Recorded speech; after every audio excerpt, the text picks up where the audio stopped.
Moi, quand j'avais 4 ans, ici, je faisais marcher les abeilles sur mes mains. Bon, c'était ça, mes joues. OK. Formation en apiculture, ça ferait juste à cette époque-là, à Saint-Hyacinthe. Moi, j'étais trop ennuyeuse. Je ne pouvais pas partir loin de même de chez moi. Fait que c'est qu'en 2011, j'ai eu la chance d'aller suivre ma formation. Donc, depuis 2011, Est-ce que comme c'était un cours qui se donnait aux adultes à ce moment-là? Oui, c'est en formation continue En avec formation le continue, cégep de Lévis-Lauzon. Est-ce que tu peux le faire à distance? Non, Parce que... j'étais sur place. On allait OK. directement sur place, puis on allait aussi dans les ruchers des professeurs OK. pour OK. le côté pratique de tout ça. Et puis, ben là, à cette époque-là, j'habitais à Saint-Étienne, puis là, c'était pas la place. Fait que mes premières ruches étaient ici. OK. Elles sont encore ici. Sauf que là, depuis ce temps-là, le cheptel s'est agrandi. OK. On est passé de 2 ruches, maintenant on en a 80.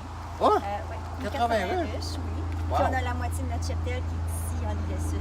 On pollinise des champs, des maraîchers, des champs de... Ici, il y a des champs de pois. Il y a aussi de l'avoine avec du trèfle en intercalaire. On pollinise ces champs-là. Des trèfles en intercalaire. Ça veut C'est dire quoi, souvent ça? qu'en grande culture, ils plantent souvent 2 sortes OK. de fleurs. Donc, l'avoine qui est là, ici, là, pour ce qu'on a ici, l'avoine est en Qui pousse culture beaucoup plus principale. haut, le trèfle est plus Exactement, bas. le trèfle est plus bas. OK. Je ne sais pas exactement ce que ça apporte, là. Ça, c'est les gens de grande culture qui savent. Ouais. Sauf que le trèfle qui est en intercalaire, qui est dans les rangs, ben, moi, c'est là que mes abeilles vont butiner, qui vont chercher le nectar, OK. qui ramènent à la ruche, qui fait un super bon Qui miel. fait un super bon miel. Oui, c'est ça. Eh Donc, bien, c'est, le fait qu'ils puissent butiner dans différents types de fleurs, je dirais, je peux le dire comme ça, est-ce que ça donne un goût de miel qui est différent? Oui, ou, effectivement, ça donne des miels différents. Là. Je vous amène dans les ruches.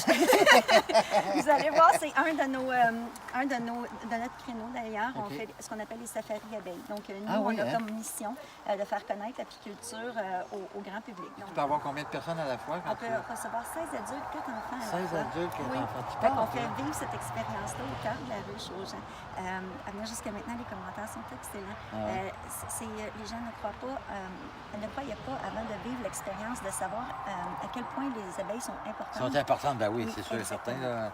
Exactement. Non, écoute. Puis nous, on est chanceux parce qu'ici, c'est une des raisons pour lesquelles on aime beaucoup avoir une culture ici, c'est qu'il y a beaucoup, les champs d'avoine et de pois que je vous parlais tout à l'heure sont biologiques. OK. Et mes autres maraîchers, c'est toutes des cultures naturelles. Donc pour moi, c'est très important parce que les pesticides, c'est problématique dans ma culture.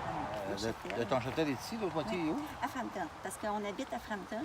Donc, Frampton qui est en Beauce. En Beauce, OK. Oui, c'est ça. On habite là-bas. Puis on passe la moitié de notre temps là, ici, la moitié de notre temps là-bas. On butine les deux Et y territoires. a-t-il une raison pour laquelle tu as la moitié d'un château à un endroit? C'est juste parce que ton conjoint reste là, quoi, ou travaille là? Non, ou, Steve aussi est natif de Saint-Adalbert. Ah, Donc, OK. on est vraiment natif d'ici. OK. De fil en aiguille, c'est arrivé comme ça qu'on a réussi ici à établir notre cheptel. Donc, on s'assure qu'il n'y a pas de trou du tout pour que les abeilles rentrent.